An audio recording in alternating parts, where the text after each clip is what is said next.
Every week, the Payne family cuts straight to the real financial story. The one question, Bob, everyone's asking is, are we in an artificial intelligence bubble? You've been through boom and bust. What do you think? No hype, no myths. Just what actually matters to your money. Does feel very similar to what we experienced in the 90s. Where are we, though? Are we in 1995, 1997, 1999? Listen to the Pain Points of Wealth on the Red Apple Podcast Network. The Dick Morris Show. Entertaining and informative on the Red Apple Podcast Network.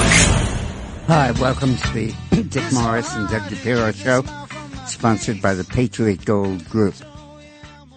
Originally, IVF babies were called test tube babies. Yeah. Because it was a novel technology and nobody had really perfected it.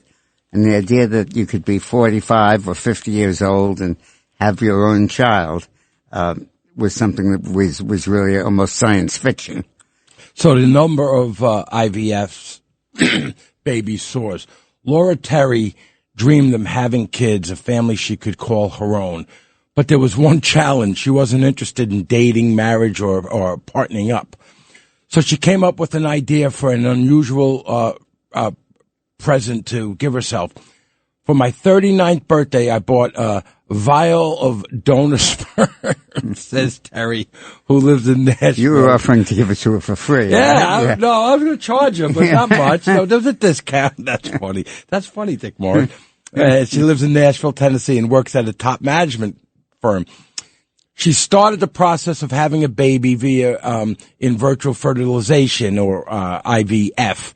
Soon after. This path hadn't occurred to her initially, even though she had a PhD in cell and development biology. There just wasn't anyone in her orbit who had done it. So she came from a book in which the author described her own journey with intro. I had never heard of being a single mom by choice before, she says, Terry, and she's now 44, and it's like a light bulb went off.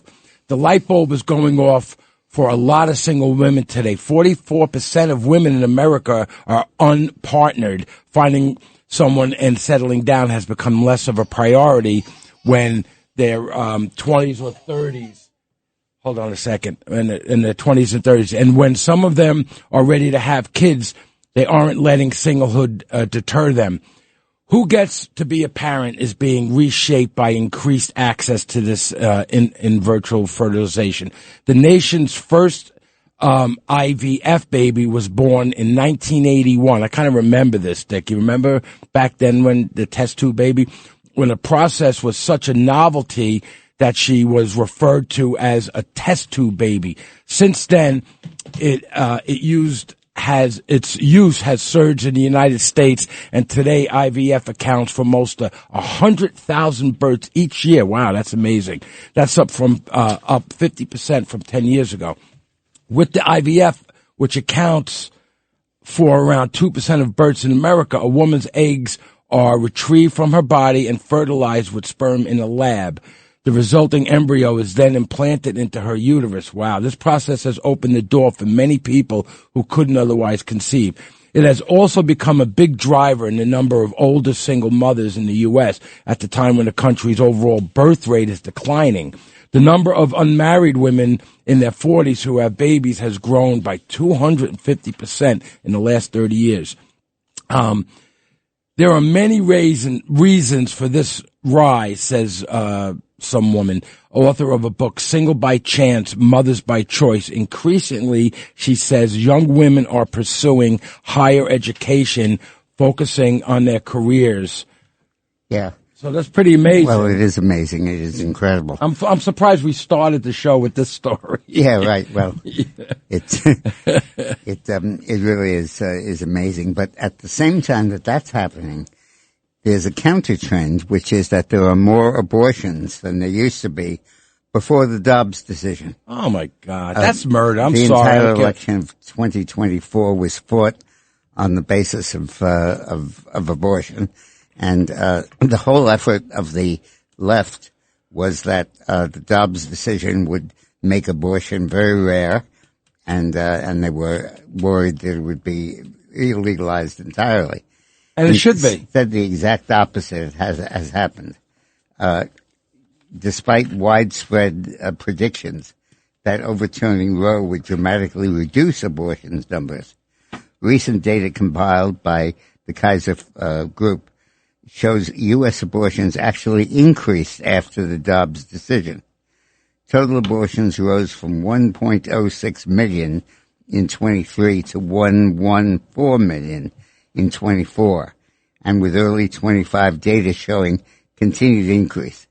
Monthly averages climbed from 88,000 in 23 to 98,000 in 25, demonstrating how legal restrictions in some states were being offset by expanded access elsewhere. The trend reveals limited effectiveness of piecemeal legal approaches when the underlying cultural acceptance of abortion remains unchanged. The increases occurred primarily through telehealth medicine medication abortions and interstate travel, showing how technology and mobility can circumvent state-level abortion procedures and prohibitions.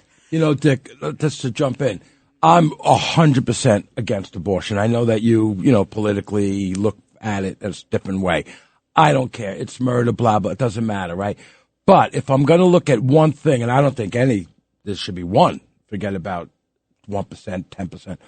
But most of the people having abortions are on the left. So that's the only one thing that I could say, okay, they're not going to grow up to be a little... But they don't get to vote till they're 18. Yeah, but... The offspring. I know. I'm making a stupid, statement, but it's so true. Interesting. The whole national debate in 24 was that the Democrats were worried that the Republicans were banning abortion, and keeping a woman's right to choice became the central feature of the Harris campaign. Mm-hmm, mm-hmm. And they lost, but you still have a complete access to choice, and indeed increasing numbers of abortion.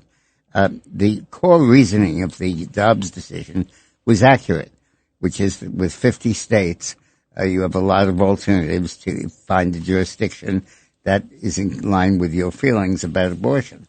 And then the other thing, of course, is that the pill was not covered, and just surgical abortions were covered in Dobbs. Oh yeah, I forget how that went. So yeah. Mm-hmm. Go back and undo all of the hand-wringing and concern that many, many voters had that impelled a huge portion of the vote for Harris, which is a feeling that Trump would make abortion illegal. Well, the one thing I remember during the debate, and I kept saying, and it was so important, and I think that's when voters got it at the debate.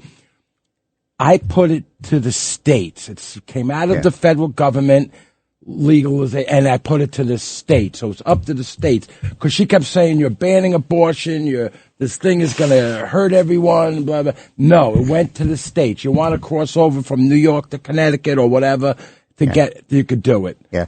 So that was important. But it's so interesting. It belongs into political history as an issue that was completely fiction, went away completely.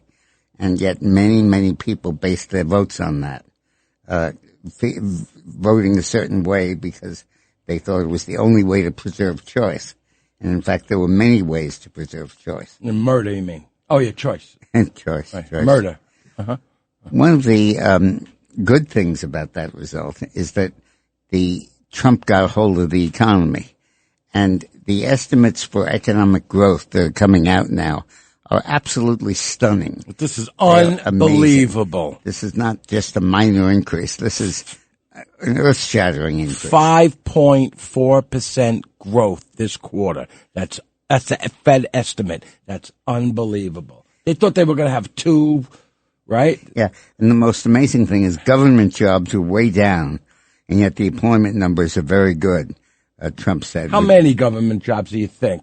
100,000? Is it a big number like that? Yeah, it's down by several million, actually. No.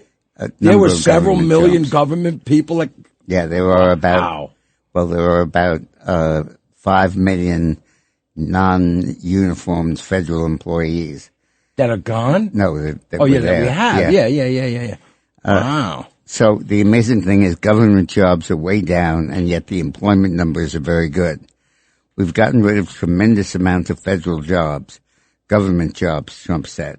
No one's ever seen anything like it, and yet the unemployment numbers are really good. Trump also touted the Atlanta Fed's GDP Now estimate that the U.S. real GDP growth was running at an annualized 5.4% for the fourth quarter of 25. That is amazing. Nobody on Earth or in outer space had predicted a growth of anything close to that amount. No way. 5.4% real growth, adjusted for inflation, is incredible. Maybe he does have that magic wand that Obama said. As Trump said, nobody thought that. They thought maybe it would be 2%. Our country was dead 1.5 years ago, and now we have the hottest country anywhere in the world. And I hope that you're part of that and taking part of it. There's no reason it can't be much, much higher than that, Trump continued. He's amazing. He noted the positive economic numbers came despite a 43-day government shutdown, the longest shutdown in history. Pretty good. But pretty good. I was reading the polling this weekend, and it still reflects none of that. It still reflects the economy's okay.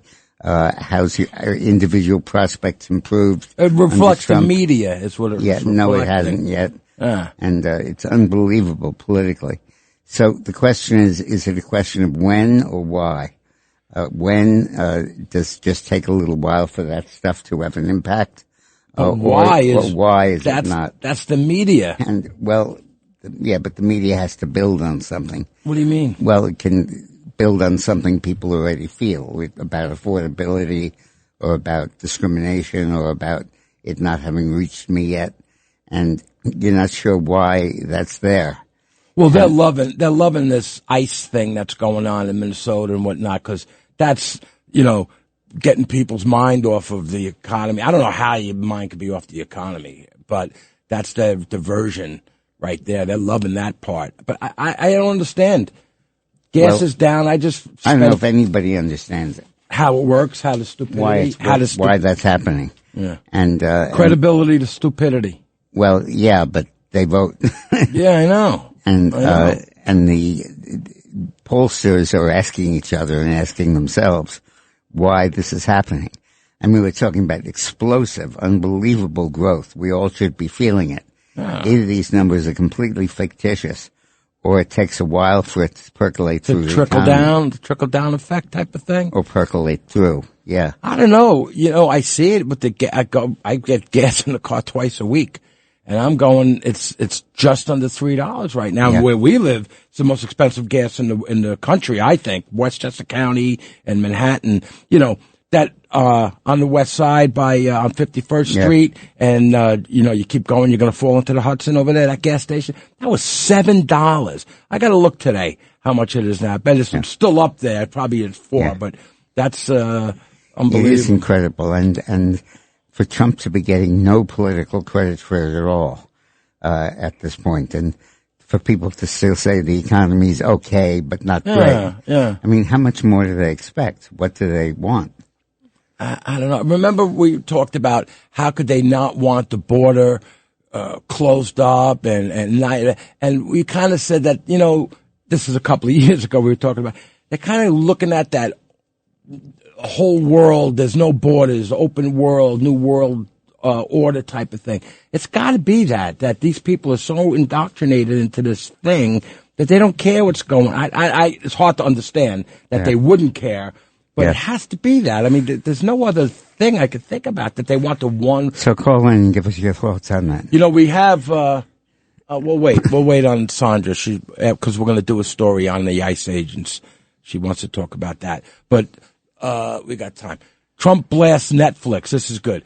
Trump sharply escalated his criticism of Netflix on Sunday.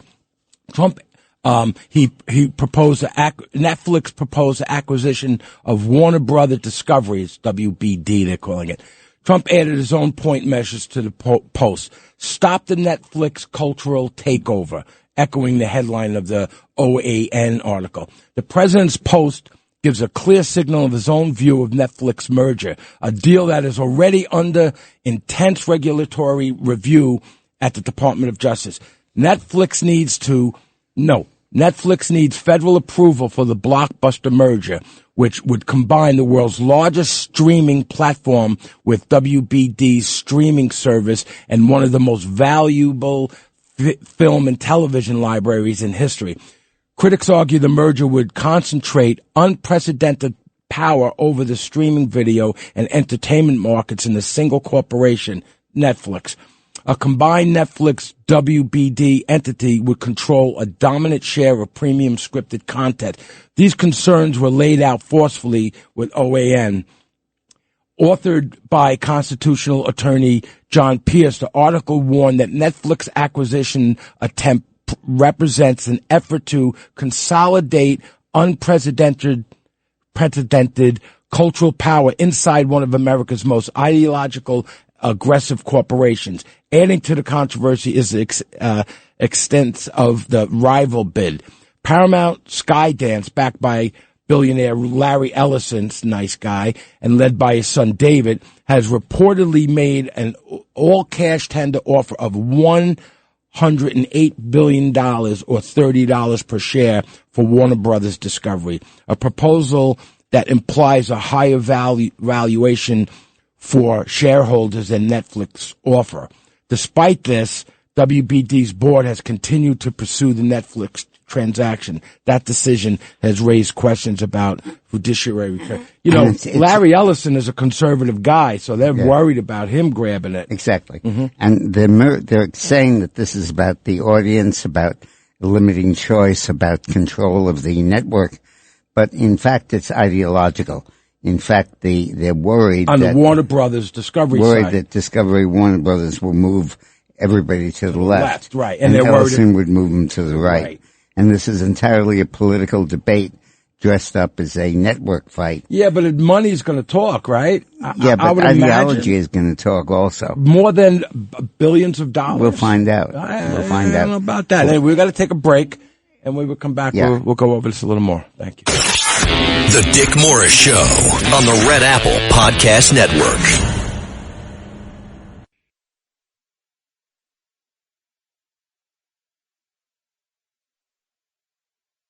The Dick Morris Show, entertaining and informative on the Red Apple Podcast Network. Welcome back to the Dick Morris and Doug DePiro Show, sponsored by the Patriot Gold Group. So there you have the choice. Does the entertainment industry move in the direction of ratings and money or in the direction of ideology? I can't see how they could move in ideology. Look at CNN.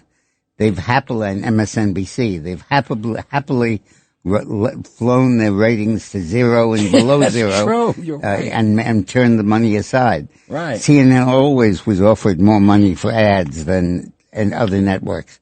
But they continued to get the revenue because it was CNN and people did that, and ideologically it was they're acceptable. not a public, CNN is not public. They have a board that says, oh, wait, hold on. No, it's not. This is entirely profit-making. But they're not profit-making. And what Trump is really saying is that you have the people who are voting with their remote-controlled dials a certain way, but it doesn't comport with the ideology of the establishment. And this is a perfect illustration of it, a perfect push-pull. Wow. If these guys that are doing these mergers on the boards are motivated by money, they're clearly going to side with Trump. With Ellison. If they're motivated by ideology, they're clearly going to side with Netflix. Which makes no sense. I can't see the big shots that put the money in their pocket sitting at that table. So, okay, no, I like our ideas that we have going out the air. We can make an extra $500 million. You know what I'm saying? Right. No, Dick, you know how much I love women, right? I take a look. We walk through. Well, the second to dogs and bikes for you. Well, yeah, dogs first. I know I'm getting old.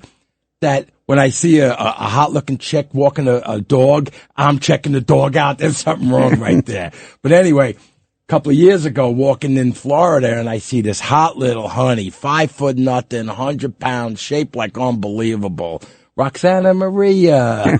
And then I said, I got to get her on the show just to get her. So we got Roxana coming on. And what are you doing on the rocks? Me? Yeah, it's you. Okay. I was talking about you. I know. I didn't know where you were going with that. Yeah. Hello, everybody. You haven't Dick. figured out yet where he's going with it? No, Your relationship I is too young. didn't. Exactly. Okay. What you got, girl?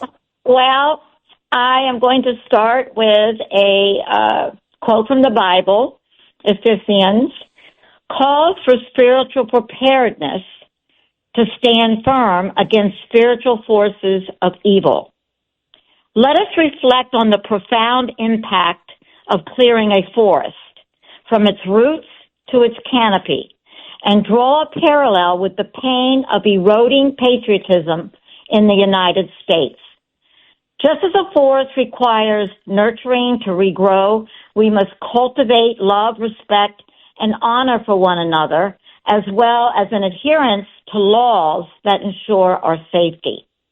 When did American heroes who swore to serve and protect us become targets? And I would venture to say intentional targets, strategized targets. Paid provocateurs cannot be tolerated, yet their influence cannot be contained thus far. What is the solution to stop those who seek to undermine our safety and theirs? How do we see the forest beyond the trees? As a nation, are we blinded by division? Is a solution an endless journey through darkness? For our country to regain its patriotic fervor, for the light of compassion to touch our souls once again, we must plant the seeds of basic humanity. Can we rediscover our unity as one nation under God, which were words taken from the Pledge of Allegiance, added during the Cold War to differentiate us from communism's atheism, to reinforce our spiritual foundation as the United States of America? Is our foundation so far beyond repair that our only hope is to clear the forest to the ground? And so here we are. As we prepare to celebrate this July 4th, 250 years since the signing of the Declaration of Independence, a time to reflect on our history, honor its founding principles, will we be able to look to the future and reaffirm our faith in God and country? Will our hearts swell in pride in the shaping of this great nation? For as many times as we've been on our knees, we rise stronger, more determined to protect our freedoms as Americans. Will the words light, liberty, and the pursuit of happiness still ring true? I, along with millions of patriots, say yes, affirming that our faith in God, country, and the principles that have made America great will never waver. And with Donald J. Trump as our president, we can be assured this land, our foundation, will be safe, free, and prosperous. And to quote Thomas Jefferson, who so eloquently stated, the price of freedom is eternal vigilance. So let's stand firm and let's keep our faith. Beautiful. Amen. Beautiful, Amen. Roxana. You know, I've been doing a lot of reading lately about the American Revolution. Mm-hmm. And it is so evident when you read the history, the actual events that took place, that of God's hand there. The particular thing I've been focusing on lately is the Battle of New York, where after Boston basically surrendered and the British pulled out, the colonials assumed that they could go handle New York very easily. And Washington dispatched his army to New York, and they all went to Brooklyn, and they waited for the British fleet to come in. And when the fleet came in and landed 10 or 15,000 soldiers, far more than the colonials had, there were alarm bells that went off. But Washington developed plans where the American soldiers blocked the three main entrances to Brooklyn Heights, where the bulk of the colonial defenses were. Brooklyn Bridge. Brooklyn Heights. I'm kidding. And but then the British found a way around it, aided by some American spies, and found a way to attack the U.S. forces from the rear. And that sent them into total panic, and it looked like Washington's entire army would be crushed, the rebellion eliminated right then, 1777. And but the big change was that at that night, a huge fog came in, combined with a storm. And the British fleet that was anchored offshore, that could have easily blasted the American army to shreds, couldn't enter because of the fear of collision and because there was no visibility. And the American forces escaped. And then the exact same thing happened about 2 months later, but this time in Washington Heights, where the American army again was surrounded. What a coincidence that it was called Washington Heights and he was there. Was again surrounded, and again its fate was very, very endangered. But again they escaped, and again they escaped largely because of fog and because of weather. And those were very rare instances of that at that point in time. And it was amazing. I mean, you can't read that story without realizing how God wanted the Americans to win that revolution. Well, to speak of and God. I believe also, just to add to that, you asked the question, why? Why are they doing this? What's the rhyme or reason with ICE? Uh-huh. And, my heart, my gut feeling is that because Donald Trump is doing so well in the world, that the pay, and they're paid, they're agitators, they're a small group that shows up.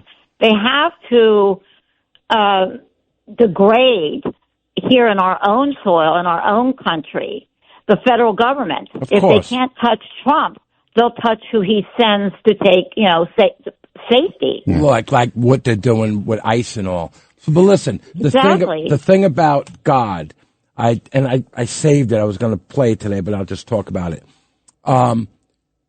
Before he was a general, Washington was in this little battle, and the Indians, he was a messenger or something for, I don't know the exact stuff, right? And they shot at all the guys. They killed all his men. There was, how many? I don't know, 10 or whatever it was. His horse got shot 4 times. He had 4 bullet holes in his uniform and lead in his hair, and he survived. Didn't get it. No blood, nothing. Again, it happened. So another time when he was in that area, the Indian chief said, I want to see this man. They were already peace. They were going towards something. He goes, I want to see this man. And he got to him and he says, I'm a marksman. I hit you 4 or 5 times in the chest. I hit you in the head and you didn't go down. And he didn't say God, whatever the Indian said. The spirit kept you. He got shot a whole bunch of times this day. And this guy was talking about it on the History Channel. Yep. I saved it. And he didn't get hurt. And do you need a more recent example than President Trump? Exactly. Where a quarter, an eighth of an inch of turning his head stopped that bullet from going into his brain. And even Charlie Kirk, I'm going to tell you, even Charlie Kirk, God said, you know what I mean? This guy's going to shoot Charlie. Should I stop it? And he probably said, nah, that's my martyr. That's my, Jesus Christ-ish guy. You know what I mean? I believe that too. That God said, I'm going to let this happen. You can't read the history of the American Revolution without understanding how every minute of every battle, God was with the American forces. And they had no chance to win except for that.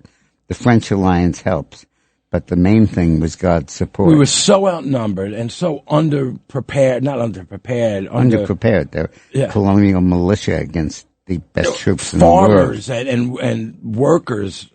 Now, I think we're going to take a break in a second, and when we get back, we'll come to when the we next get back. Trump and Besant, the Treasury Secretary, have banned welfare recipients from wiring money abroad aimed at Somalia. This is great. The Dick Morris Show on the Red Apple Podcast Network.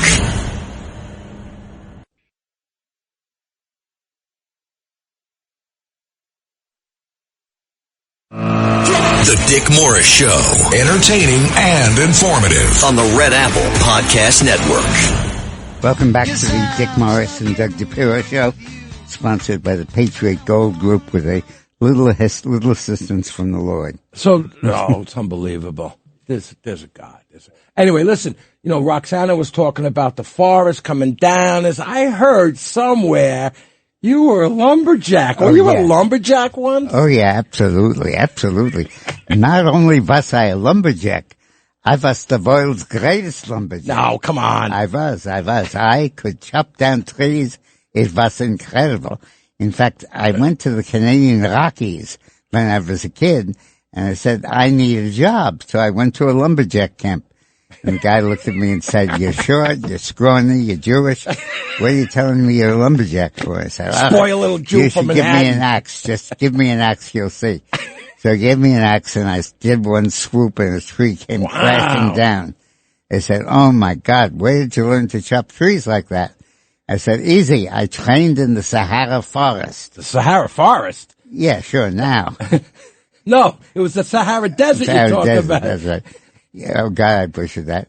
I trained in the Sahara Desert. You mean the Sahara Forest? Yeah, now. No, you just ruined it again. Yeah. I trained in the Sahara Forest. No, you're talking about the Sahara Desert. Yeah, now. Yeah, right. He totally ruined it. He's usually a good joke teller, but that's that. Anyway, let's go to Sandra. Hi, Sandra. How you doing? Are you playing piano? I'm doing very, very well, and I was reading about what's going on, and I thought about the domino effect, how it can work two ways, the good way and the bad way. In this way, it's the bad way. For instance, there's a judge in Los Angeles. His name is Federal Judge Consuelo Marshall. Mm-hmm. He just decided to restrict the use of crowd control enforcement tools for the police. Imagine that. Non-lethal ones, pepper spray and water cannon, that kind of stuff. Exactly. Think that they're not going to kill anybody, but it's going to control the group. So I say to myself, if the protesters know that their hands are tied, they will probably become more aggressive. And then speaking of that, I learned that in New York City, they have the socialist group. They have already 4,000 anti-ICE people in the New York City chapter to learn how to fight against the ICE people. They're going to have 2,000 members, 2,000 non-members, about 50 additional trainers. They're going to have a 24/7 hotline for the ICE. If you have a problem, you can call. They'll take any language, and they're asking for money throughout. This is an insurrection. This is insurrection. It is, but it's the last refuge of a scoundrel. The country definitely wants this restriction on illegal immigrants. Of course. It definitely wants them rounded up. But the left wants the vote. The left wants their votes, exactly. Wants the vote, and that's it. That's right. And listen, thank you, Sandra. This is great. I got to put out the number, the call-in numbers, 800-848-9222. 800-848-9222. But the story I was thinking about lately is that Trump and Bessent have cracked down on people in the United States who are on welfare, wiring money to people in other countries. Oh, this is great. For years, American generosity has been flowing through a pipeline straight into the hands of people who want us dead. That's not hyperbole. It's the disturbing reality uncovered in Minnesota's Somali welfare fraud scandal, which revealed that U.S. taxpayer money meant for struggling families has instead been bankrolling one of the world's most dangerous terrorist organizations. The scheme is infuriatingly simple. Somali immigrants collect welfare benefits, then wire massive sums overseas through informal money transfer networks called Hawalas. According to the City Journal investigation, these funds have wound up in financing Al-Shabaab, the Al-Qaeda-linked terror group responsible for countless attacks across East Africa. You don't see what that's going on, right? One retired detective on the Federal Joint Terrorist Task Force discovered a single network that sent $20 million abroad in just 1 year. The numbers are staggering. In 23, the Somali diaspora. You have to work, say that for me? I got it. I figured it out. Sent $1.7 billion in remittance to Somalian, more than the entire Somali government's annual budget. $1.7 billion was sent to them. 40% of Somali households received these transfers. And according to the law enforcement sources, the largest funder of Al-Shabaab may be the Minnesota taxpayer. I couldn't make this up if I tried. But finally, someone with a spine stepped in. Treasury Secretary Scott Bessent announced Thursday that the Trump administration is banning anyone on government assistance from wiring money. This is great. From now on, anyone who wires money out of one of these money service businesses has to check a box saying whether they are on public assistance, and if they are on assistance, we're going to start pushing that you cannot wire money out of the country. The American people, our generosity has been taken advantage of. Here's the beautiful part. The enforcement mechanism is airtight. Wire money abroad, disclose your assistance status, lie about it. Congratulations. You just committed a federal crime. The Treasury Finance Crime Enforcement Network is already investigating at least 4 Minnesota money services businesses. Finally, leaders willing to follow the money and shut off the spigot.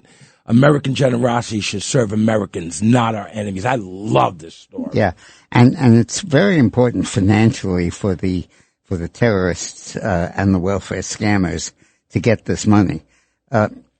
We have to look at the fact that this scandal in Minnesota has changed from a few people ripping off the system, a few people gaming the system to get a little more money, to becoming a $9 billion statewide massive fraud. And it's $9 billion, but somebody just said this morning or yesterday they think it's closer to $14 billion. I don't know that number yet, but saying $9 billion. And that's where they took an entire community, a peer group of friends and associates from Somalia.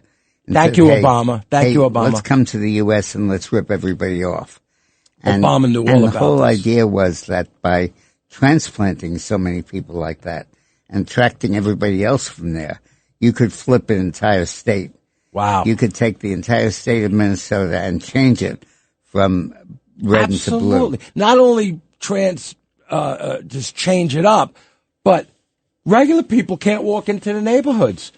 I couldn't walk in there with my dog. Women can't walk in there without the crap all over their face and their head and everything. You can't do it. So it's not only that they're changing the area. You can't move in. You can't say, hey, how you doing, buddy? Let's go get a beer. And if you look at France, that's exactly what's happened. That's exactly what's happened. There are no-go areas, the cops call it, around Paris, where you simply can't walk. And nobody is allowed to go in there without the Muslim headdress. And I don't think there's one Muslim in Poland. That Poland guy says, you're not coming in. Yeah. Poland and Hungary just completely shut them off. That's it. And stopped any immigration. How's Italy doing? They're not so great either, right? They're not Italy? Yeah. Well, Meloni is ahead of this. She's great. And she's been effective in stopping this. She's not deporting, though, yet, is she? Well, I think she may be. Yeah. I'm not sure. Good for her. Not bad looking either. Oh, I gotta say it. Last month was absolutely incredible. It is unbelievable. The Consumer Price Index did not move. In the 12 months through December, the Consumer Price Index advanced 2.7%, just like it did in November. The economists polled by Reuters had forecast it would pick up by 0.3%. BLS estimated 0.2%. But excluding the volatile food and energy components, the CPI, the so-called core CPI, rose only 2.6% year on year, lower than the 2.7 analysts had predicted. So we're achieving this incredible... What is core CPI when you say that core? That means stuff other than food and gas and stuff. Got it. People use. But the... staples. That's staples. But the amazing thing here is that nobody predicted that you could get this kind of economic growth with no inflation. Nobody. Zero. Zilch. And to get a 5.4% growth rate and have, in effect, damn close to 0% inflation is unbelievable. So unbelievable. Just almost magical in its impact. And Trump had it right, which is that the key thing here is to stop is to import demand for American products by forcing countries to trade with the U.S. and opening up our markets, forcing them to open up their markets. And it's unbelievable the impact that it's had. He's a businessman. That's it. When you look back in a couple of years, we look at history, everyone's going to say the guy was just a businessman, and he ran the country like a business. When we come back, he said we will never run out of oil when we come back. The Dick Morris Show on the Red Apple Podcast Network.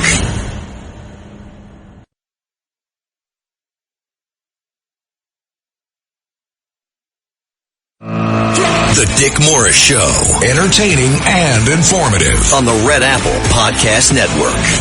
Welcome to the Dick Morris and Doug DePiro Show. Sponsored by the Patriot Gold Group. So Trump says we will never run out of oil, and he's right. So here we go. Policy matters. Biden's first move as president was to kill the Keystone Pipeline and declare war on fossil fuels. Trump's first move was to drill, baby, drill. We got $4 a gallon gas under Biden, more than that. And we now have $2.89 a gallon today with prices expected to fall below $2.50. I believe that's definitely happening. Adjusted for inflation, gas prices are totally near historic lows, and given the massive offshore oil that has been discovered, plus astonishing breakthroughs in fracking, prices will surely continue to fall. Amazingly, real gas prices are about where they were 60 years ago when the neo-Malthusians started warning about the earth running out of oil. Basically, that's everyone's saying the earth can't sustain the population. That's Malthusian, Thomas Malthus. Over these past 6 decades, we've used more oil than in all the prior centuries combined, and yet supply keeps outpacing the demand. Raise your hand if you were taught in school that oil and gas were finite resource and eventually we'd run out. I'm raising my hand right now. As Julian Simon taught us all, human innovation always outpaces supply constraints. If we go further back in time, gas prices adjusted for If we go back in time, gas prices adjusted for wages are much lower today than any other time since we started using petroleum. Yeah. So that's pretty good. The whole approach of Malthus, the economist who said the earth can't sustain. He said the world is going to starve to death. Of course. Because he said that the birth rate will outstrip crop production and we'd all end up starving. And it's at that point that Jonathan Swift, a humorous writer in Britain, said, I have the solution to a problem. For Ireland, the Irish are producing too many children and not enough food. So the Irish should just eat their children. And that'll solve the problem. Wait, what did your father say? He wrote a book called The Modest Proposal, and that was it. What did your father say when the dog ate the turkey or something? Your father said, we'll just eat the dog. We'll just eat the dog, yeah. That was pretty funny. But Malthus said that this is all straight line projection and the earth can't possibly support these extra people. Won't regenerate fast enough. And now that same is being held true with oil. The big changes were, first of all, fracking, that we could get oil not just from digging a hole and hoping there's something in it, but by doing horizontal drilling. Right. Where when you have it in one hole, you can definitely get it. And you don't have to go through the whole land. You don't have to travel another mile, You're going on an angle, every different angle all around. Right. So and then something that was discovered only recently, we talked about 2 or 3 weeks ago on the show, which is that they are finding that after you have fracked the area and you want to frack more, you want to get more oil out of it, you don't need sand and concrete. You can just use to fill the fracking area, the holes. That's what I was wondering about that. You can use the material you've used to frack. You can reuse it. and it creates an endless flow, really, of oil and energy. Yeah, I don't know enough about fracking. I know the basic, like you just said, but but the Malthusians' theory has proved to be so wrong and so misguided the earth. When you think about the things the left believes. Well, listen, first of all, the whole scare tactic of the left, just like with global warming, and when did that happen? What did Gore say? In 10 years, he said in 1980, we were going to be underwater. They just say this stuff, and they get people, and that's how they get donors to give them money, to do more studies about stupidity, and that's all this is about, and it's the scare tactic. I keep coming back to these riots. That's just some rich dudes like a Soros guy. And do we have a story about Soros with this whole thing? Oh, I read something yesterday or this morning. Anyway, that's just these rich dudes that want to divide us, and so they could take over us. It's like, divide and conquer thing. So they get the people, the useful idiots to riot, and somebody gets shot and killed. And this is what I got to tell you. That's going to happen more and more. Don't think that they're going to not defend themselves. The more they become incapable of electoral change, the more the votes are stacked against them, the more they'll resort to extra legal tactics and use shooting and demonstrations and that stuff. It's no different in an argument with somebody. You're having a debate, and you're winning the debate because of facts. They start calling you a racist and a bigot. It's the same thing. They have to find something else to win their thing, and that's what they're doing. Now, we got 2 minutes. So. Yeah. Mamdani has been moving ahead with a plan to seize housing and apartment units and convert them into city nonprofit rent control apartments in ownership. So this is his housing czar, Sia Weaver. We need the public sector to see if the landlords aren't doing it, we can do it ourselves, seize control of ownership. You just started with that, right, Dick? One of Mamdani's administration's first action was to intervene in the Pinnacle bankruptcy case to block the sale of 90 rental buildings with 5,500 units. Their argument was that no buyer can run them profitably under the rent control law, so the sale should be blocked and the city should take over the properties instead. Can you believe that? So the city will be able to defy the math. Yeah, but the judge wasn't convinced. Mamdani will continue pushing the privatization in reverse strategy that is sure to cause a massive housing shortage in New York City. Can you imagine anyone wanting to build a new apartment building or affordable homes in New York under these rules? No. The Mamdani administration is moving ahead with its plan to seize housing and apartment units and convert them into city nonprofit. This control and ownership, never going to happen. Well, but you see the consequence of that in countries that have tried it.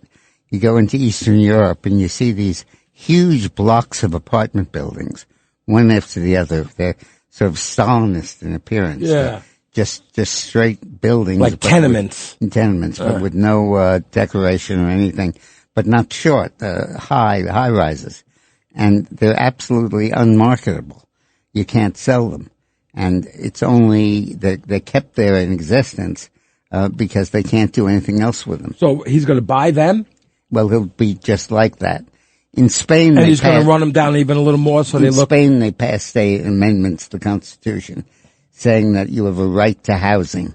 And the judges have interpreted that by saying you can't foreclose on an apartment building that can't pay because people have a right to the housing. Right. So the buildings end up either unoccupied or occupied, and they serve only as collateral for other investments by these owners. This is amazing. Okay, we got to take a break. We'll come back after the hour. This is the Dick Morris Show on 77 WABC.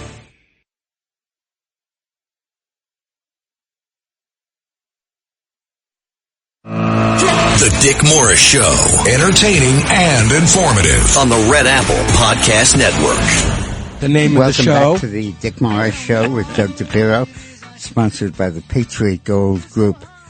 On the line today with us now is Betsy McCaughey, who was the lieutenant governor in New York under Cuomo, right?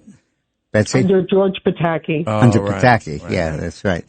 And she was a wonderful public figure, and since then has taken the lead in promoting consumer views of the healthcare system and has become a go-to source for me. And she surprised me the other day by saying that she had announced that she's going to run for governor of Connecticut. Give us some background on that, Betsy.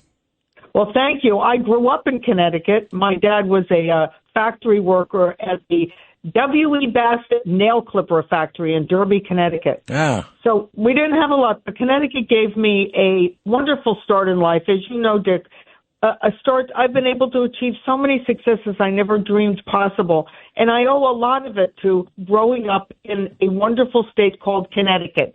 Back then it was the opportunity state.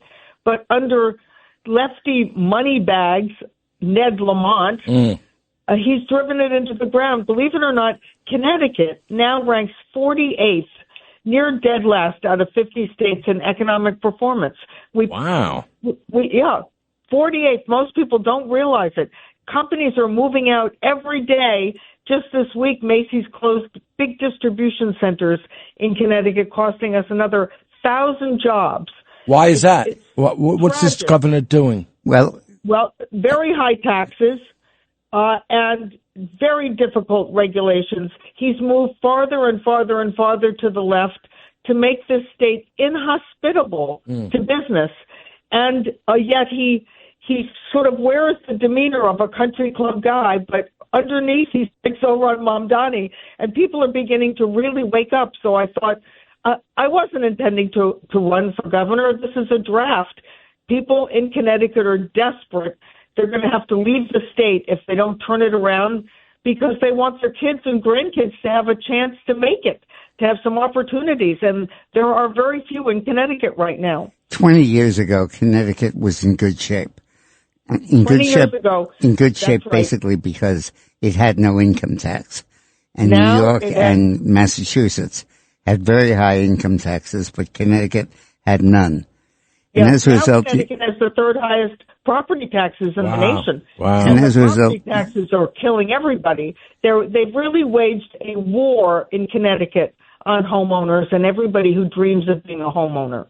You look at the area around Port Arthur and the area around the New York border, right, where Greenwich is booming, or is booming, but the nearby towns, you're talking about that's New York, Portchester, are in bad shape. Right, they're in bad shape, and so I'm actually running this race mostly to defend homeowners, to advocate for homeowners, and not just the people who own homes. 68% of Connecticut households own a home, but for the people who dream of owning a home. And this left-wing group in Hartford has put that dream out of reach. They've made it the impossible dream.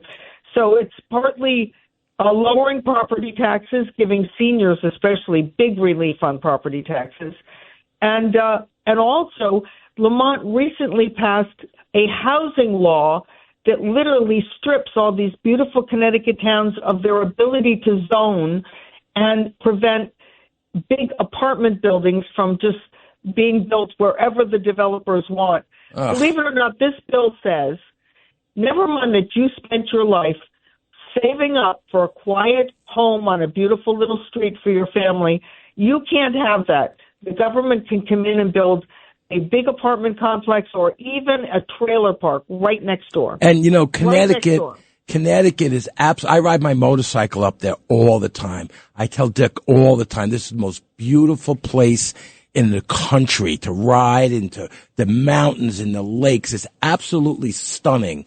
So we need someone like you as a governor. Well, the problem is that since the income tax was passed, Connecticut has essentially become a donor state to its own unions. And that's right. The unions in Connecticut are so powerful that they completely override the governor and the legislature. And that's right. But unfortunately, this governor has just rolled over and surrendered to the far left, not just the unions, but also to every community organization, not-for-profit, that wants has its hand in the public cookie jar. And you know from when Barack Obama was president, these are the organizations that get put on the public payroll in between elections, and then at election time, they turn out big time to get the vote out for Democrats. It's almost impossible to win, but so I'm going to it's just about the vote for an honest election. It's just about them getting a vote. It has nothing to do with making the state beautiful or making it affordable. That's right. It's just putting the get out the vote Democrats on the payroll permanently. We're looking at this happening in Minnesota, where essentially they imported a little group of immigrants. That's Obama. Yeah, and then used them to get power, and then used that power to cheat welfare recipients and food stamp programs and daycare centers and basically make it into one big ripoff by the government. And that's something that we're looking at in Connecticut. Say again? We've seen it in New York. We've seen it in Connecticut. The blue states are allowing this to happen. They don't really care about the taxpayers' dollar and whether it's being spent. Look at Scott Bessent, the U.S. Treasury Secretary, announced the other day that 10% of the federal budget winds up with the fraudsters. 10%. That's unbelievable. Yeah. And every Democratic city, state turns to crap. And you've been an expert really at dealing with how they're ripping off the Medicaid system in particular. And the increases have been there. Tell us about that. Capital of the nation. It makes the Minnesota group look like kindergartners. I like, Betsy, I like that you walk around with a big stack of papers in all your files. When I used to see you walking around the TV thing, you had like tons of paperwork. Yeah. Well, you know what that is? I read the bills, the legislation. Wouldn't it be a novel exercise, Dick, if the lawmakers read it before they signed it? Yeah. Or if they had to read it before they voted on it, forget about it. It would be its own kind of filibuster. There'd never be time for them to vote. In Connecticut, they have something on the electric bill called the public benefit charge, right? You're not paying for your own electricity. In that extra charge, which can be as much as 50% of your bill. Wow. You're paying for a lot of these other things, including the walk-around money to the not-for-profits. It's all in there. And it's actually in the legislation that it provides for this money to be used for these left-wing not-for-profits. Only none of the lawmakers in Hartford read the bill and told the public about this before it got passed. So why do you feel you have a shot to win? And what are you going to do to these people? That's what I want to know. I'm going to be a disruptor. Good. There are a couple of other candidates in the race. They may be running to build name ID or as a stepping stone to some other job. I'm running no holds barred to clean house in Hartford and to bring back prosperity and property rights for all these homeowners around the state who are being slaughtered by the lawmakers in Hartford, literally slaughtered, especially the seniors. And one of the provisions I'm offering, which will become law very fast, I can push this through the bipartisan legislature, is property tax relief for seniors who live in their primary residence and earn less than $100,000 a year. Property taxes will be in your rear view mirror. Good. Yeah. Beautiful. Well, essentially, when the income tax was passed, everybody in the Connecticut legislature said, well, it'll now go to property taxes and we'll increase local aid to offset that with small communities. They never did that. And they never did. They never do. Instead, they increased the mandates for what you should spend. And the whole effort has been to reorient the budget so that it bleeds these communities as opposed to helping them. And that's what we need in Connecticut. Betsy is strong. And she comes across as a leader and that she's going to get things done. And she's a leader in the national movement to control Medicaid costs. Yeah. She was my go-to source person on so many of these things. And she's watched as Medicaid has increased so dramatically and ultimately become the main source of spending by the state. And, of course, the main drain on state revenues. And I would imagine that Connecticut is ready for somebody like Betsy right now to go red because they really are dying. They are. Can you imagine settling for 48 out of 50 states? paying all those taxes, nearly the highest taxes in the nation, and then ending up at the bottom of the ladder economically. So hard to believe that. Ned Lamont's record is indefensible. Lamont is really is a very passive governor, doing very little. Yes. And during the COVID epidemic, his main claim to fame was that he was not Cuomo. That was it? that he was not doing any of the things that Cuomo did in New York. And as a result, Connecticut's stats ended up being better than New York's. Not as good as Florida, but pretty good. And Lamont earned a lot of credit for not doing the policies that Cuomo did. You know, I grew up in Westchester County in New York, and I now am in Connecticut. And I always love Westchester, most beautiful place in the world to live. No, Connecticut is. It's the best motorcycle ride. I keep coming back to that. It's just so beautiful. You have to give me a ride on the back of your motorcycle. Absolutely. With the Betsy McCaughey sign, you'll have it on the... Yeah. Absolutely. Good idea. It's just and of course, the other thing that's breaking Connecticut residents are the electric bills. And here is Ned Lamont promising that he's going to buy more offshore wind power. Right? Oh, great. Well, the fact is offshore wind power costs 86 cents per kilowatt hour, whereas electric power produced by natural gas or by nuclear costs 46 cents. So if people in Connecticut elect Ned Lamont for a third term, their electric bill, which is already sky high, is going to double.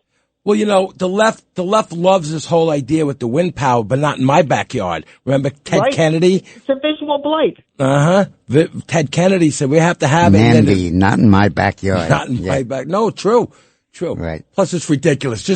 First of all, these wind turbines, the maintenance and the oil coming from the seals and the bearings, and you can't fix them. They have to just rip them down and replace them. And the threat to wildlife. It's just horrible. Yeah. And that's right. Think about what it looks like if right-wing politicians were insisting that we erect oil rigs all across the horizon of the ocean. People would be up in arms at what we're doing to the beauty of nature. But because they're windmills instead of oil rigs, suddenly it's supposed to be okay. It isn't. It's just like electric cars. It takes more energy to build the electric car than it saves within a year or two. Now, Betsy, how can people get involved in your campaign? Pardon me? How can people get involved with you? Betsy2026.com. Please come to the website, support us, and take a look at all the wonderful policies I'm putting forward, and we'll fight like hell to make it come true. And you'll do it. If anyone's going to do it, it'll be you. Yeah, Betsy is an all-time fighter. Absolutely. She is. I love listening to her. Well, thank you for coming on, Betsy. We look forward to working with you in the campaign. It's a privilege to be on with you. You're such a public service, Dick. Really. Thank you, Betsy. Take care. Okay, thank you. Trump recently credited tariffs with the great economic performance we're having. The U.S. global trade deficit has been shrinking, down 40% from September. And much of this radical decline is a result of factors that may not be repeated, such as the rush to purchase gold and reduced pharmaceutical imports. But much of this is a benefit of Trump's well-targeted tariffs, in that they're part of a considered plan to help the U.S. reindustrialize. President Donald Trump credited tariffs for what he called historic economic gains, claiming Thursday that the U.S. had taken hundreds and billions of dollars with virtually no inflation while strengthening national security. Great financial numbers were released today, Trump wrote on Truth Social. Our country has never done better. So many people ask me the reason why, and I tell them it's one word: tariffs.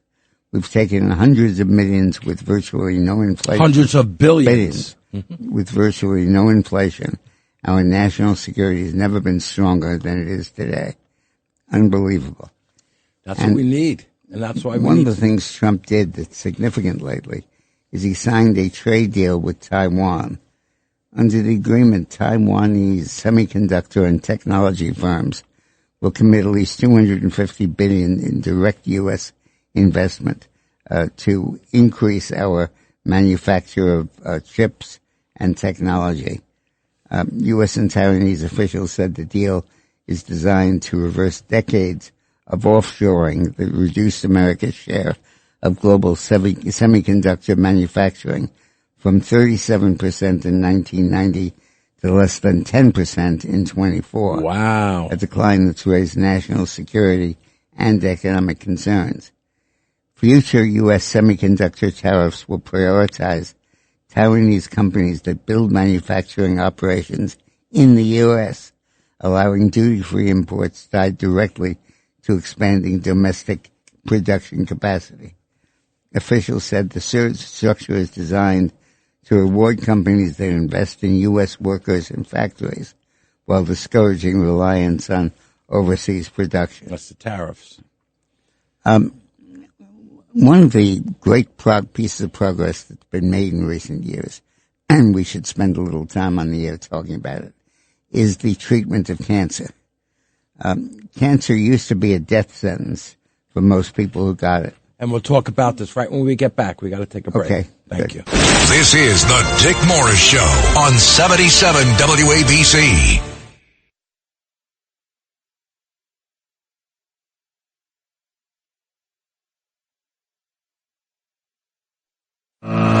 The Dick Morris Show. Entertaining and informative on the Red Apple Podcast Network.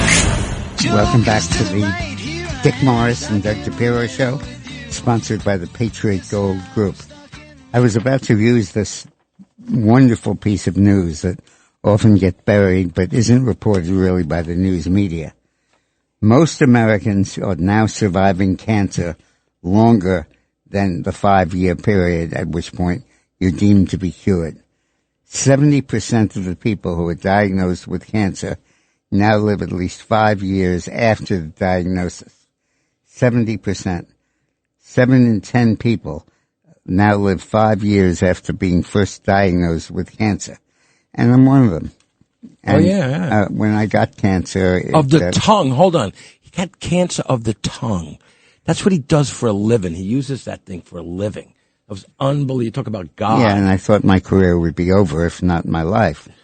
And yet I recovered due to some fantastic surgery at Yale, which was unbelievable, and then very good radiation therapy after that. And a lot of help from Eileen. Yeah, my wife. Mm-hmm. And I learned, I was able to talk again, was able to do what I do. 7 in 10 people now survive their cancer 5 years or more, up from only half in the mid-70s. Wow. This stunning victory is largely the result of decades of cancer research that provided clinicians with the tools to treat the disease more effectively, turning many cancers from a death sentence into a chronic disease.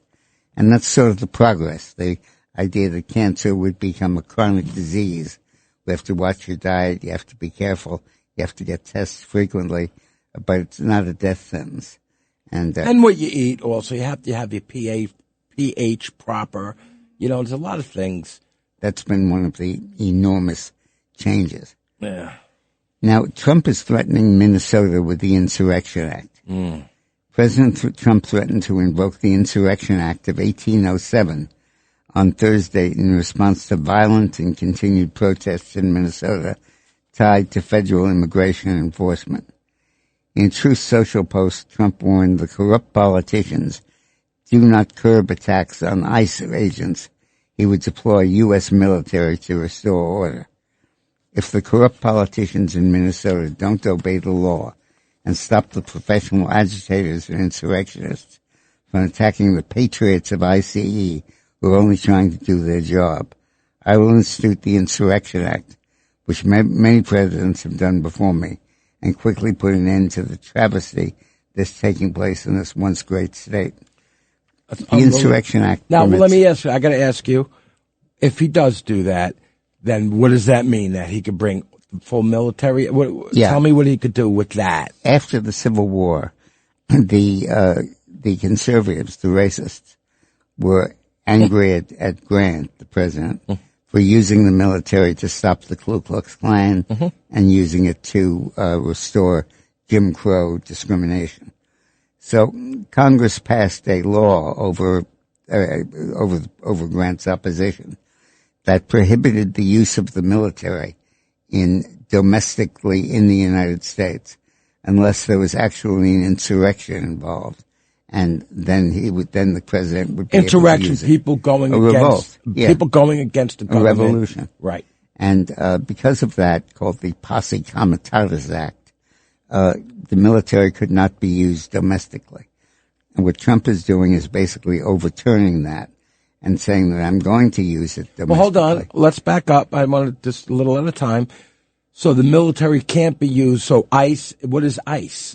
Well, ICE agents? is a police force. A police force. And, but what Trump is doing is he's saying, I'm going to dispense with the Insurrection Act. I'm going to use its loophole, to bring out actual federal troops into Minneapolis. Good. And, it really stops the revolt of an entire state. I think you're going to see impeachment proceedings against the governor, Walz. And, the welfare fraud scandals have reached incredible Well, Walz is out in 2 months, isn't he? Walz is... No, he's not term limited. He's going to retire. He's going to retire. But he could run. But isn't that in March or April of this year, I thought? No, his term would go through the first of the year. Oh. Yeah. So next year? Yeah. Oh, okay. Something made me think, I don't know why.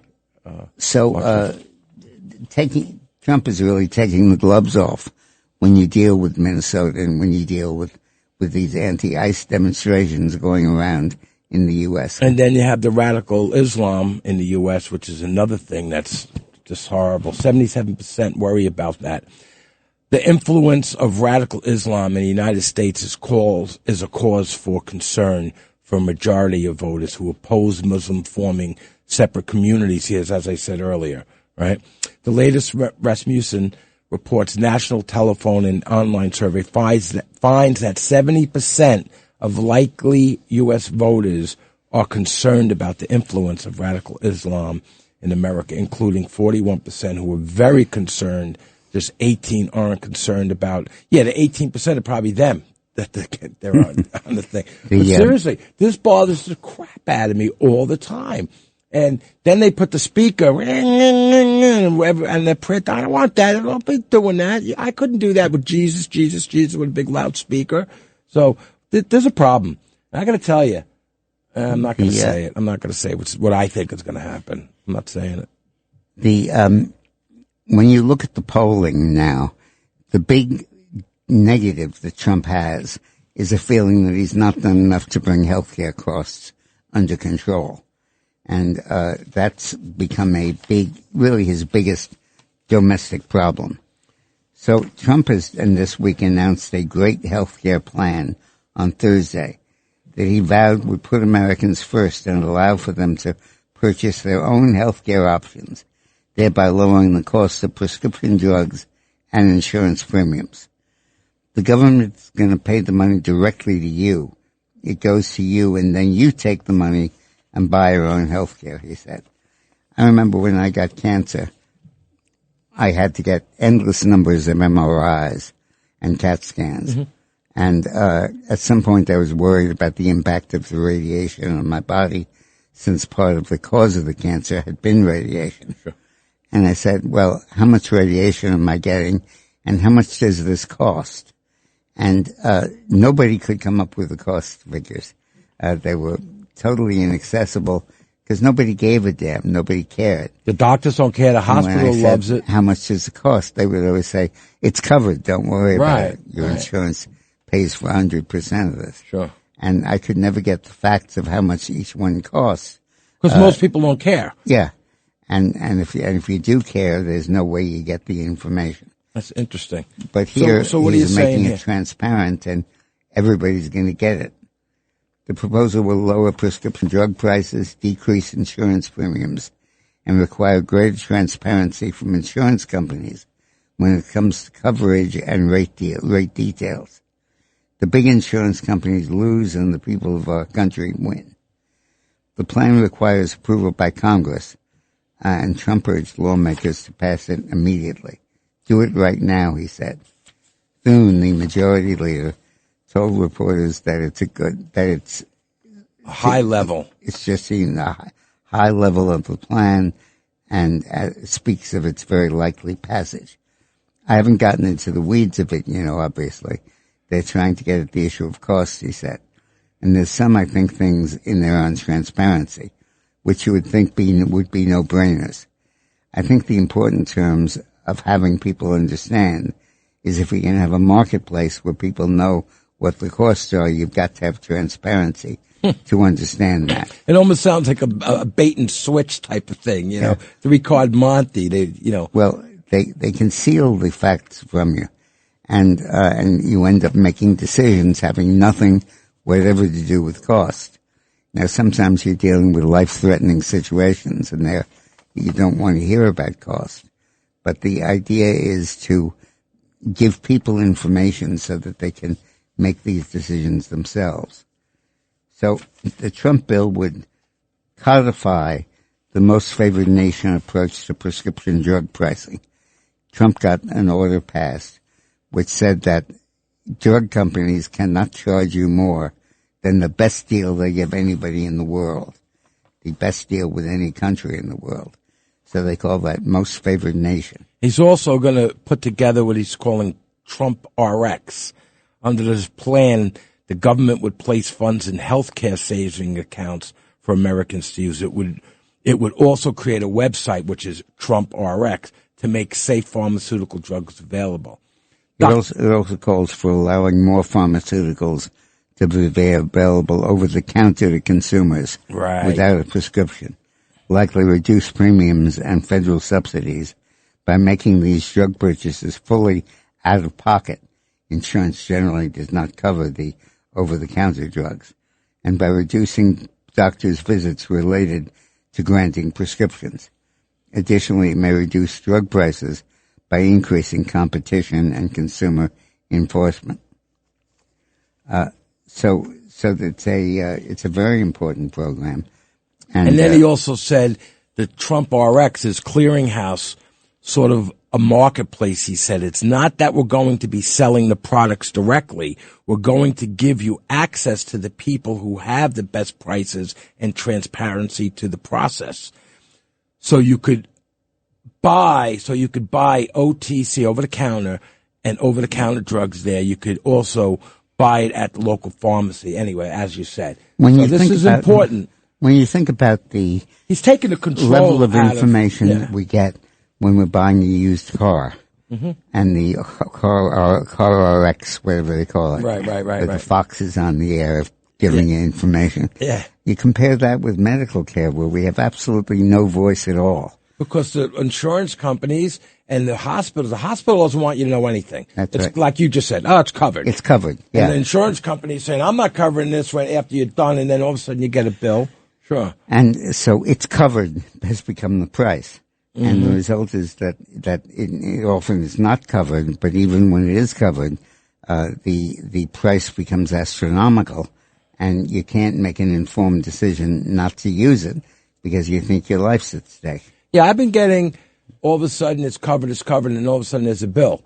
You owe the hospital $5,000 or $2,000. So things are changing anyway. I think he's going to straighten it out. So Newsom faces massive fraud. Do we have to take a break? Are we good? No, we're good. We're good. We can take some calls, but go ahead. You want me to go to the story? Yeah. Governor Nuisance, I call him now. He's always got a new name. Newsom has his own massive state fraud problem. Just like Minnesota. Yeah, right. Dear friend, Tim Walz perp walked himself out of Minnesota's governor race last week, beset by evidence that fraudsters have plundered his state's federal funding, food, housing, daycare, and Medicaid programs.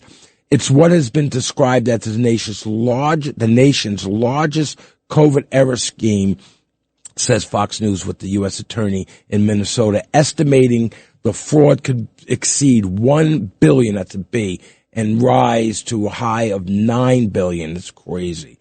The nation's largest COVID error scheme, California remains the leader in that category. A ranking the gold state won't give up easily. That's so messed up. And the state's fraud scandal could come back to haunt Governor Gavin Newsom. Especially when he runs for president. Yeah. He's now the front-running Democratic candidate. Is he candidate. Really? Yeah. Wow. A new report, California's independent auditor says Newsom has still failed to fix vulnerabilities in the state's unemployment insurance system. California's Employment Development Division, EDD, continues to be a high-risk agency because of its insufficient improvement in managing unemployment insurance program. This auditor found the agency continues to have high rate of improper UI unemployment insurance payments, included fraudulent payments, and failed to meet acceptable levels in more than half of the measures on which the government evaluates its performance. These inadequacies have resulted in substantial risk of serious detriment to the state and its residents. California employers hardly need a reminder. Like the governors of 21 other states, Newsom has accepted federal loans intended to backstop state employment insurance funds during COVID. Unlike other governors, Newsom has refused to repay his loan. What's he going to do with that? California's businesses will pick up the tab. They'll do it through the Federal Unemployment Tax Act, which requires the IRS to collect federal payroll withholding taxes of 0.6% on the first $7,000 of each employee. And they're not going to be happy about that income for $42 or $42. But when it encounters a deadbeat governor, it requires the IRS to raise that rate by 0.3% points for each of the federal loan remains unpaid. In other words, California has been running this deficit for years in not funding its unemployment and tax, and other states have done it, and whereas other states have repaid the money, advanced them under the COVID provisions, California has not. And 4 million California employees now pay 3 times the standard rate, $126 per employee of their tax. Can you imagine that? So the automatic provisions for repaying the feds are kicking in, and that's what that story Would reflects. you think, just like with Betsy, with Connecticut, would you think there's a possibility that a conservative governor, person could get elected governor of California? Do you think that's a possibility? Well, I think the door is being opened by Minnesota. I think that when people look at what Waltz is pulling off in Minnesota and the costs that they're imposing and what's doing to taxpayers, I think people are beginning to say, hey, maybe the state government is really facilitating this massive fraud. And ultimately, I'm having to pay for that. And I think. What do you think? You think that could happen in California? Well, I think it'll happen in Minnesota. Uh-huh. And I think it'll spread to California, maybe to New York, maybe to Connecticut. But certainly it's happening in Minnesota. And what's important here is it's the first time a state's scandal has erupted and become the central national story. You know, I think it's good progress. I'm just having a picture in my mind right now. You have Mancami in New York. You got this Minnesota guy, three-step waltz. Gavin Newsom, right? You got all of these things happening. Newscum, I thought. Yeah, nuisance. I got a lot of names for him. I'm trying to figure out what I like best. Anyway, so many things are happening in so many states and cities. With the left, what they're doing, it's all at once, it seems like. Yeah. It's all in the last couple of years. It is. So there's got to be people sitting back and saying, even people on the left have to say, whoa, wait a minute here. You know, Don't they realize that this is getting scammed by the people that want their vote? They don't realize that. They don't realize that. And nobody was until Minnesota broke it open. The potential for change as a result of Minnesota is enormous because it came at a level nobody could ignore, and came with a guy who had almost been elected vice president. Yeah, right. And there was a tremendous focus on it, and it tied in directly with the immigration issue.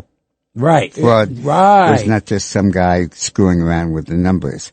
They were importing a community of people Obama brought those people. All of whom went on welfare. All of whom were trying to scam the state. 70% welfare. Yeah. 70% of them. That's right. That's unbelievable. And everybody saw it playing out in Minnesota. And they're sending their money back to Somalia. And then they get what money they have. They wire back to Somalia, which is now illegal. So it's unbelievable. And it's in almost $9 billion. It's not like, a couple of $1 million here and there. This is $9 billion. Well, they don't know the real number. So in the billions. So I think that the national environment on this issue is changing. And because of that.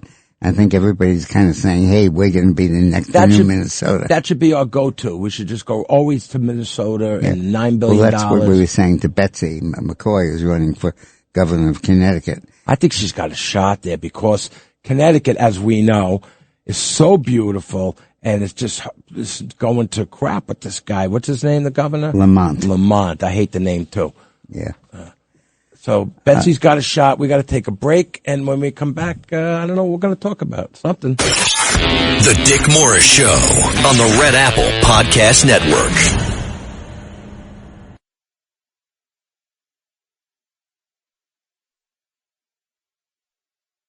The Dick Morris Show, entertaining and informative on the Red Apple Podcast Network. Welcome back to the Dick Morris and Doug DePiro Show, sponsored by the Patriot Gold Group. You know, Dick, we were talking last night about Greenland, right?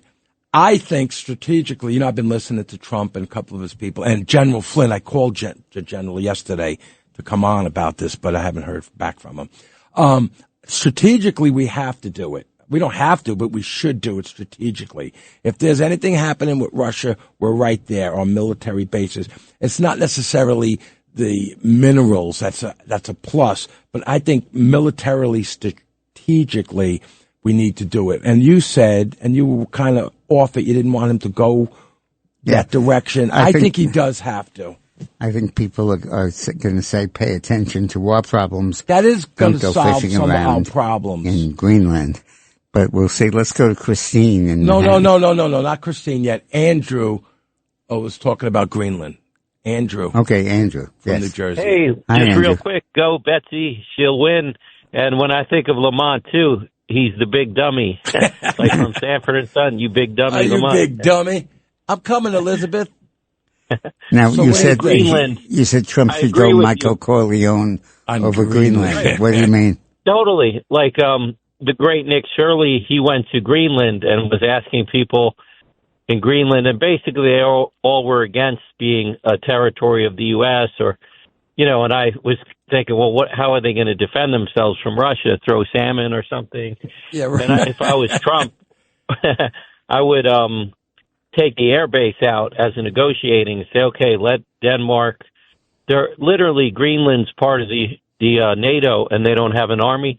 So with Trump, I would pull it out and say, okay, you're going to ask us to protect you. You're going to come to us. Just like Michael Corleone, the senator was insulting him and shaking him down and said, I don't want you. And he goes, I'll tell you my offer, Senator, it's nothing. Zero. Plus you'll pay for the gaming. So that's how I would approach it. I would pull our base out and say, okay, you come to us.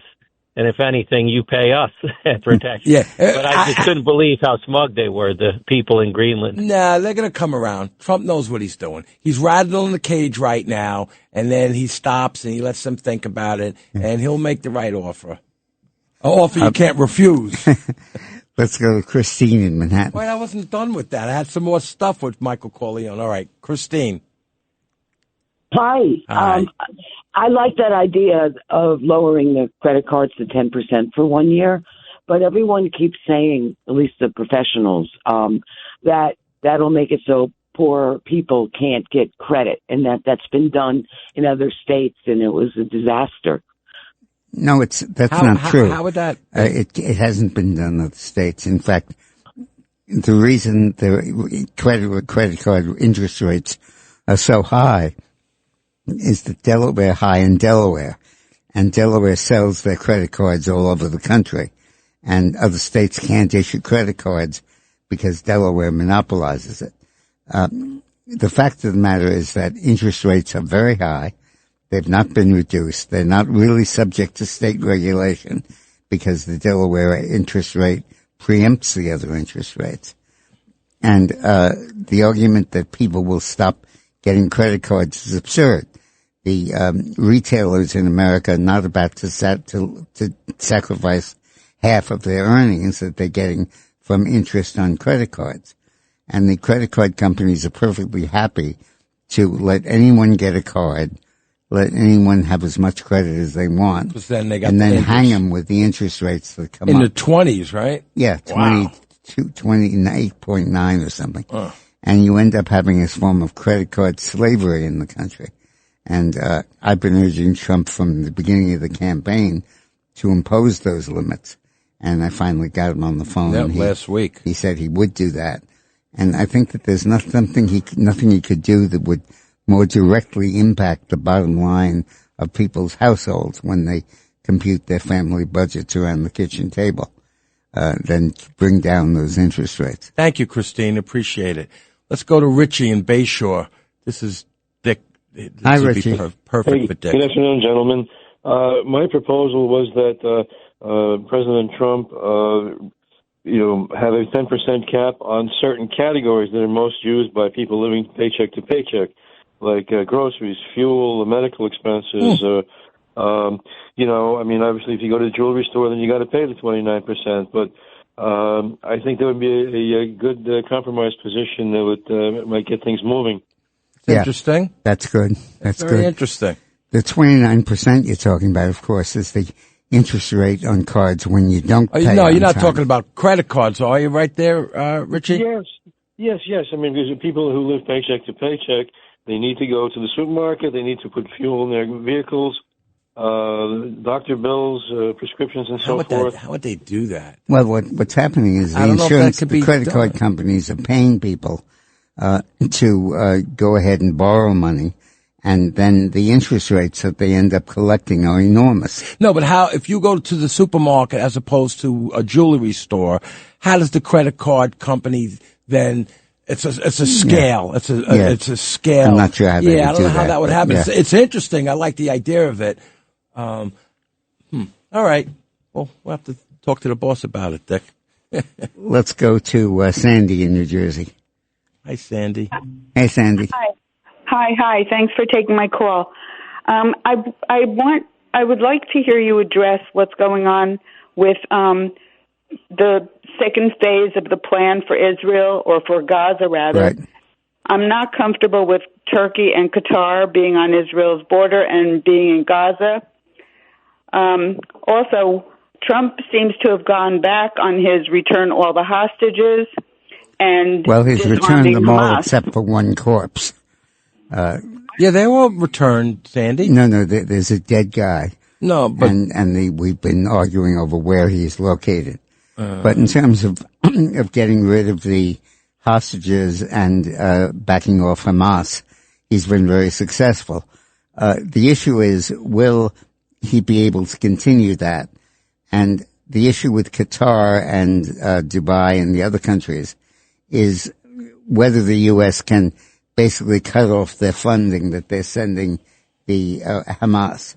And I think the key thing there is to extend the Abraham Accords to include Saudi Arabia. Go over the Abraham's Accord again? It basically stops you from doing business with Hamas. With a terrorist organization. Yeah. And it increases doing business with Israel. Mm-hmm. And it prohibits boycotts and divestiture and stuff like that. And it really eliminates the bankrolling of these terrorist groups by the Gulf states. But once again, Dick, we're talking about this, and this is great. And you've been saying that you wanted to come back here and deal with our economy and deal with things here as opposed to that. So there's a balance he has to make here. Yeah. Well, I think that a lot of people are saying that he's spending too much time on foreign policy. And I think part of that is that he's been so successful about it, that he loves the stories and he loves to generate them. But we mustn't overlook the fact that he's been very successful at getting the economy moving without inflation by tariffs. The idea of invoking tariffs and making that fundamental to our economy is so radical and so new and so important. It's unbelievable. That it really represents his major contribution. When we come back, I want to ask you about the lawsuit with the tariffs also, but we got to take a break, and when we come back, I'm going to ask you about that. This is the Dick Morris Show on 77 WABC.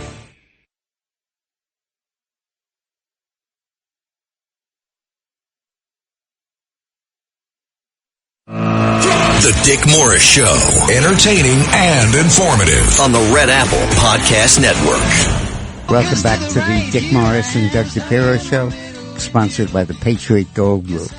During the break, you asked me what's going on with the Supreme Court ruling on tariffs. Right.